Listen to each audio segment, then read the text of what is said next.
सुनाइए।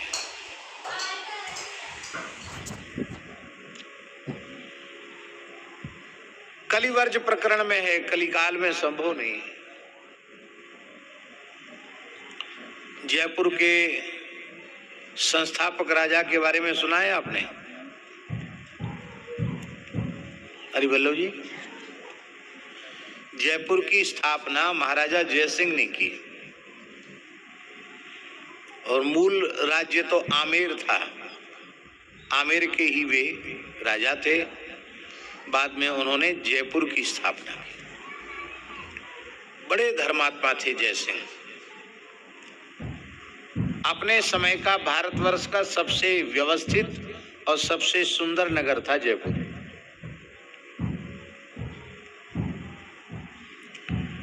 आज भी बाहर के लोग उसको पिंक सिटी बोलते हैं, गुलाबी शहर। तो राजा जयसिंह के मन में विचार हुआ कि हम अश्वमेध करें। पूरे देश के ब्राह्मणों को, पूर्व पश्चिम उत्तर दक्षिण, काशी, उधर महाराष्ट्र, दक्षिण भारत, मध्य भारत, सब जगह से ब्राह्मणों को बुलाया, विद्वानों को। बोला महाराज हम अश्वमेध करना चाहते हैं। आज के होते हमारे जैसे तो कह देते भैया मोटा जजमान चेत रहा है, कुछ नहीं, ये थोड़ा लेना चाहिए, मोटी दक्षिणा ले लेनी चाहिए। लेकिन उस काल के ब्राह्मण थे, उन्होंने बड़ी विनम्रता पूर्वक कहा राजन, आपकी भावना का हम आदर करते हैं, किंतु अश्वमेध यज्ञ के यजमान बनने की पात्रता आप में नहीं है और हम लोगों में भी कराने की पात्रता नहीं है। आप में करने की नहीं, हमारे में कराने की नहीं। तो करने को तो कुछ भी कर दिया जाएगा, लेकिन वो ठीक नहीं है। फिर भी हम आपकी भावना का आदर करते हैं। अश्वमेध यज्ञ में जिस विधि से गणपति पूजन होता है, उस विधि से हम आपकी गणपति प्रतिष्ठा और पूजन कराएंगे। जयपुर में मोती डूंगरी के गणेश जी का दर्शन किया है। उन्हीं गणेश जी को अश्वमेध की विधि से प्रतिष्ठित किया गया और उनका पूजन किया गया। जब जयपुर नगर की स्थापना हुई, उसका उद्घाटन हुआ, उसका वास्तु हुआ, ऐसा समझो, तो मोती डूंगरी के गणेश जी को स्थापित किया गया। और उस जमाने में अपना में राजा के खजाने से 1.25 लाख स्वर्ण मुद्राएं खर्च हुई थी। कितनी? 1.25 लाख।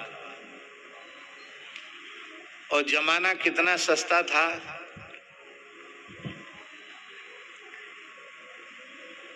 जयसिंह ने अपने एक नागरिक से पूछा कि हमारे शासन में सुखी तो हो? तो कि बहुत सुखी हैं हम आपके शासन में, पर एक बात का दुख है। क्या? हमने अब तक बंधा रुपया नहीं देखा। बंधा हुआ 1 रुपया नहीं देखा अब तक हमने। यही कष्ट है, कोई कष्ट ना है।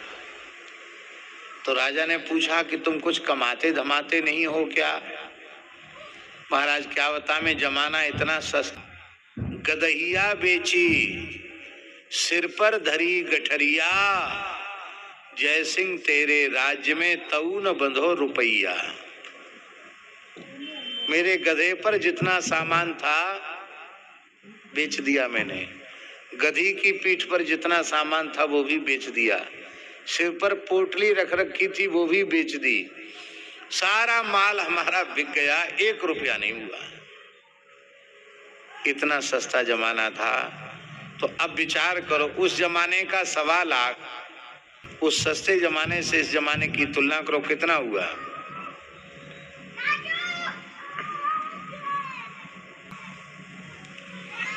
अब हमें तो जानकारी नहीं है, आप लोग अनुमान लगा सकते हैं, शायद अरबों खरबों हो जाए।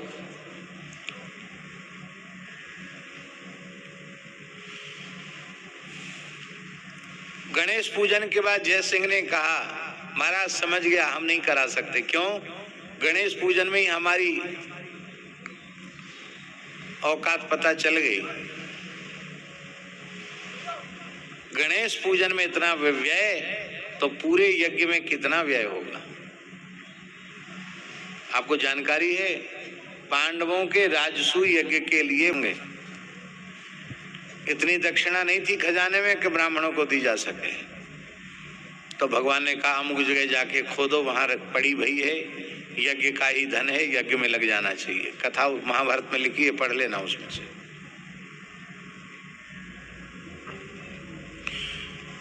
अश्वमेध इतना कठिन है और अश्वमेधादि जितने यज्ञ हैं उनको विधि पूर्वक को दे करके संपन्न किया जाए और एक बार हरि शब्द का उच्चारण कर लिया जाए। तो जिसने एक बार हरि शब्द का उच्चारण कर लिया उसने अश्वमेधादि जितने यज्ञ हैं दक्षिणा के सहित सब कर लिए, कोई बाकी यज्ञ नहीं उसका। अश्वमेधादिभिर यज्ञैर नरमेदेन येनोक्तम हरिरित्यक्षरद्वयम्।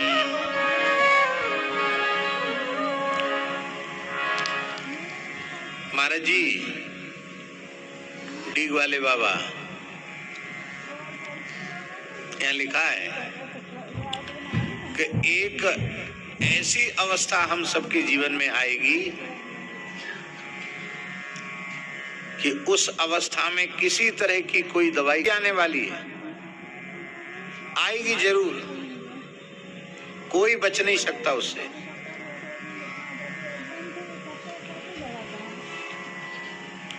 वो कौन सी अवस्था आएगी? जब प्राण निकलने का समय आएगा। जब प्राण निकलने का समय आएगा, कोई वैद्य, कोई डॉक्टर, कोई ज्योतिषी कुछ नहीं कर पाएगा, कोई औषधि काम नहीं करेगी। उस समय केवल एक औषधि काम करेगी जो संसार के जन्म मृत्यु के रोग को मिटा देगी, और उस एक औषधि का नाम जो उस दुख से छुड़ा करके अनंत सुख सिंधु तक पहुंचा देगी, उस औषधि का नाम है हरि। प्राण प्रयाण पाथेयम संसार व्याधि